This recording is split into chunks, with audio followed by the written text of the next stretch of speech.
Let's talk about it. This is my OEM headset from a 2018 Pro 4X. Okay? When you take this out, right, from my Nissan Titan, obviously some of y'all have like Dodge Rams and shit. But anyway, on the back, I think it was on the back of this. It might have been on the freaking CD player.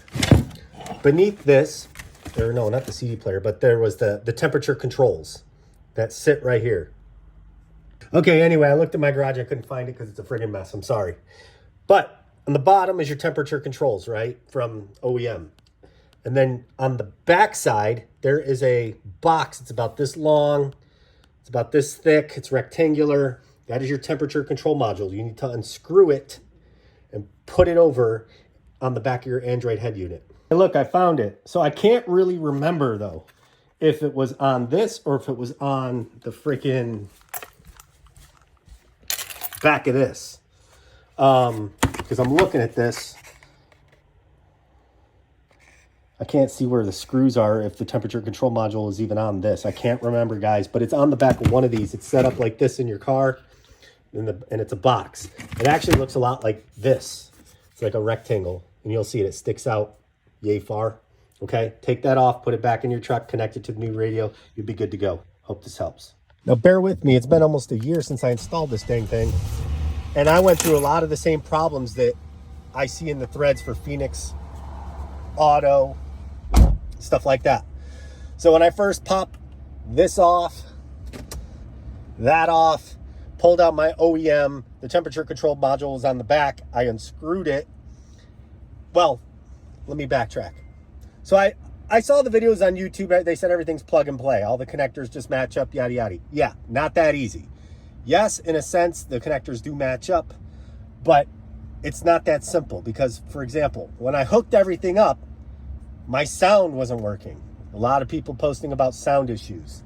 Then the other issue was my temperature. It's showing, but it's not working. The radio's working. I got no sound.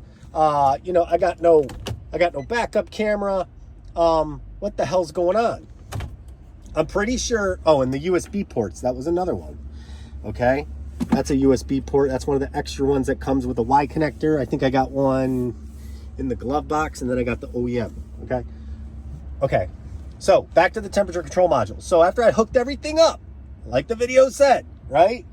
No temperature.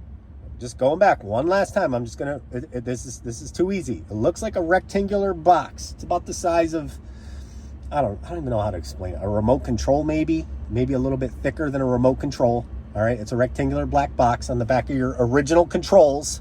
You need to unscrew it. And when I had this bad boy open, you can't really mount it to this radio. Okay, so I stuffed it back there, right? Because it's just a little plastic box. I'm like, it ain't gonna hurt nothing. As long as it's connected back to this radio, I'm good, right? And that's exactly what I did. It's shoved back there. It's probably sitting in there like this somewhere with a bunch of wires, but it's in there. Okay, so once I plug this bad boy back in, everything works, right? If you didn't know, you can press this. You can make it bigger because sometimes, it can be hard to, do the controls. Okay, the other thing, right? All the controls, if you look, see the blower going up, up, up, but it's not going down. This is the only thing you're gonna hate about this. And you have to hold this down. 1, 2. As long as you hold it down. So press up like you normally would, but you can't press down. So you gotta hold it down to make it go down. 1, 2. So about 2 seconds, 1 to 2 seconds. And it goes down and it works. And you'll get used to it. That's the only thing.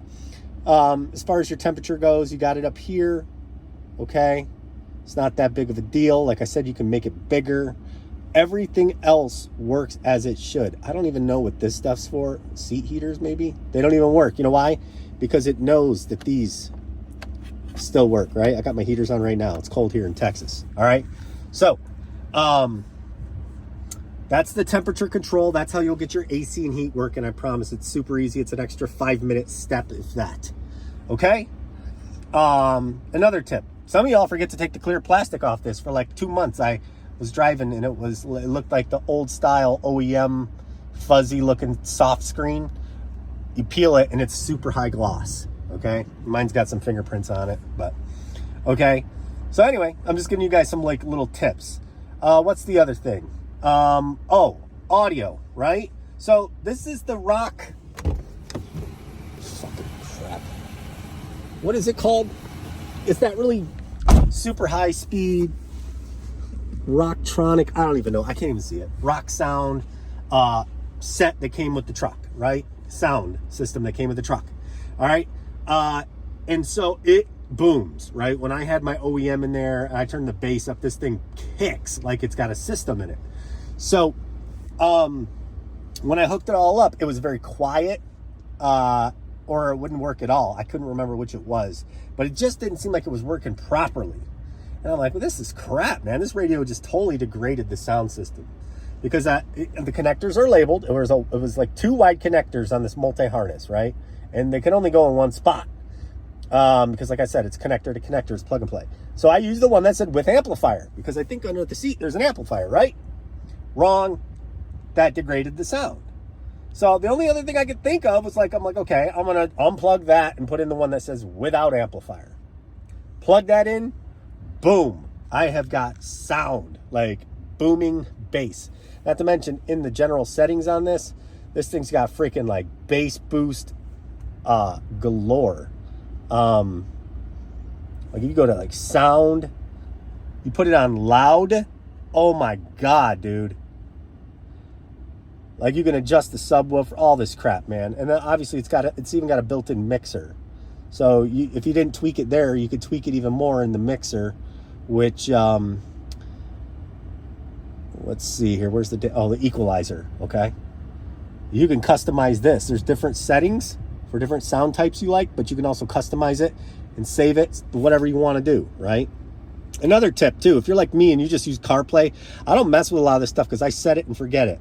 Like I put this car launcher on my other videos. I've talked about it multiple times. This is not the stock launcher that comes with the radio. They got their own that shows the truck. You'll probably have a Jeep and you have a Nissan Titan. Everybody's like, how do I change the Jeep? I mean, and I got so frustrated with it. I found these launchers, and there's a bunch of them. If you just go to the App Store, the Google Play Store, you can look for launchers and you can customize this theme however you want. Like I custom put this. You can actually save pictures with Car Web Guru and they all go right here into your file manager. You just really have to play with it. If you're sort of computer smart, you can figure it out. Put the pictures in a folder, make sure they're PNG files. They have to be PNG files. You can customize all this shit. Like that, it says CarPlay. Everybody's probably like, where did he get the CarPlay? It's like, that's the CarPlay, okay? CarLink 2.0.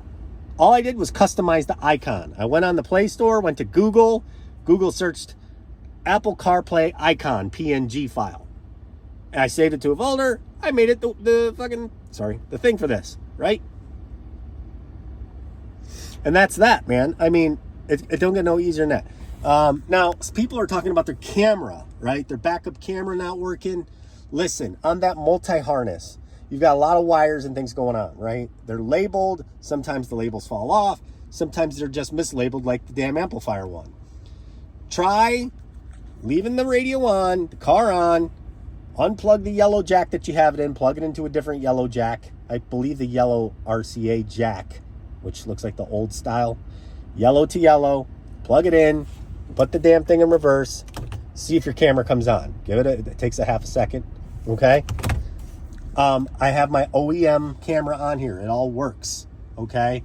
Just make sure you try all of them. One of them is bound to work. I think I had to mess around with a couple different ones.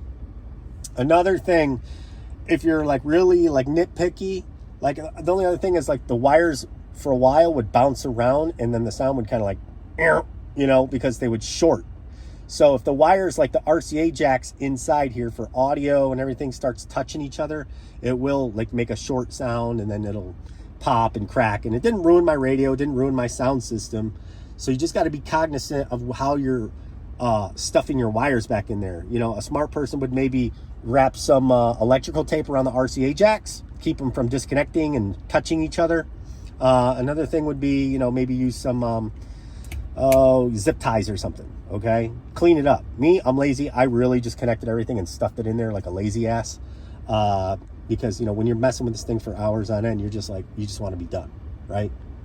So talked about the camera, tried the RCA jacks, talked about the temperature. Don't forget to put your temperature control module back on, all right, from your OEM. And those seem to be the biggest issues: sound, camera. And then if for some reason, right, your CarPlay freezes, like you're trying to hit the back button, it's just frozen, and you gotta almost, like, you always have to go, you can always go home, right, and then go back in, and then usually it'll start working. If that issue starts happening, you have to get a hold of Pheonix, and Pheonix will do like a video call. They did like a Google call, so I had to like download the app. It was weird, but they called me so they could see what I was doing and, you know, show them what was wrong with it. And then they're like, you just need to update. So they emailed me the update. I went to a link, got a USB flash drive, copied it from my computer, put the file on, popped it in my USB, and boom, instantly started updating on its own. I didn't have to do anything, no settings. It did its thing, it rebooted, and it was loaded. Ever since then, my CarPlay, flawless. It loads up every time. You know how some cars, you buy the wireless CarPlay adapters, they have CarPlay, but they're not wireless, and they freeze half the time, yada, yada. I'm telling you, this CarLink 2.0 actually is pretty legit. It works, it boots up every time. And I think you saw from the beginning of this video, it booted right up. I've had no freeze issues. I've been in extreme cold and heat here in Texas. It survived probably the hottest summer I've been here for 3 years. Insane. Okay. So one other thing I will tell you is I think it could be my unit, because this car was in an accident, had a rebuilt title. It does have some quirks sometimes with the AC. Like I'll be sitting here and it'll start getting hot, and I got to make sure that I have it on like internal air. So, you know, if your shit feels hot, put it on internal air. If it's still kind of feeling hot, maybe you're at 67, you're like, what the hell's going on? It can be touchy. You might want to get it all the way down to 62, 61, 60. And then it'll shift from cold to warm literally within these few degrees. So you might only be messing between 60 and 70. You might not ever have to go to 80. I still go to 80 on cold days. But just to keep in mind, you might have to get it lower and make sure your AC button's on. That'll be another reason why you're not getting AC. I just did that shit the other day. Okay? Just little things. It works. It's sufficient. And then my last sorrowful thing was my Sirius XM, because the new Sirius XM update is all jacked up, right? Look at this. Where's my channels? This is what I've recently played, like Alexa, play this, Alexa, play this. Shut up, Alexa. I have a car, Alexa, my bad. And it would show your favorites. Now, I don't know where those are. I haven't really messed with it. You know, and so, but the good thing is it shows you recently played. So, you know, just go with that, you know, play some of your recently favorite channels, and, you know, just go to that when you turn on your Sirius XM. I'm used to the Sirius being on this. I'm an advocate for, you know, Sirius XM. Gotta have it, man. I can't be listening to the damn radio. I will die. Okay. And then one last thing I'm telling you I had an issue with was the USB. All right, there's a couple different ways. You can connect just the OEM USB, or you can connect the OEM USB and then connect this other Y connector on the back. That'll give you extra USB ports. Like I got one there, I got one there. So I got like 3 or 4, I don't know, USB ports. This USB port powers this. The USB is underneath this like storage area. This is a custom made wireless charger. So it always powers this. The glove box is doing nothing, and you got the OEM, and they all work the same. They all can do Apple CarPlay or Android Auto. I can plug into any one of them. However, I do wireless for everything, so I don't. But the issue I was getting at is I couldn't get it to work to save my life. And what I realized is there was something already connected in my truck, and it looked like an old type mini micro USB kind of. It looked like a Nintendo DS plug-in. All right, I had to unplug it. I think it was blue and brown or something, and then literally plug it into the connector on this. And then this already came with a Y connector USB port. You just connect it on the back of the radio. So make sure you look for a blue brown looking micro USB on your truck and disconnect it and connect it into the connector that Android Auto provided, because that was the only way I could get my damn USBs to work. It was weird. They don't tell you that either. So anyway, in case you were wondering, that is a motion activated, I explained it on my last video. It is a solar powered freaking clock. And I always love to boast about it because, you know, when you're like me, you're on, you know, Apple CarPlay all the time. You can't see the time. It's too small. It's blocked. Easy solution. I don't know. It's like 15, 20 bucks on Amazon. Sticks on. Never have to charge it. Set it, forget it. Works great. Just some little tips for you with your Android radio. All right. You can change the colors and the settings. I like the red because, you know, the truck automatically defaults to red. Why not make it all uniform and match? You know, I'm a matchy kind of guy. Other than that, I hope this helps you. If you guys got any questions on the radio, I've answered a lot in the forums. Most of the stuff is, I would say it's user error when you're trying to install it. However,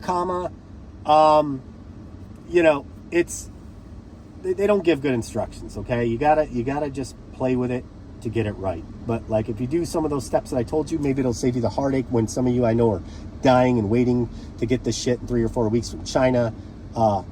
Connect all the connectors like you're supposed to, but then understand that temperature control module needs to freaking stay on after you took out your old radio. Okay, understand those things. It will save you time and trouble of being like, this thing's a piece of crap. It came from China. Dude, if you're paying $600 to $900 for this thing, it better work.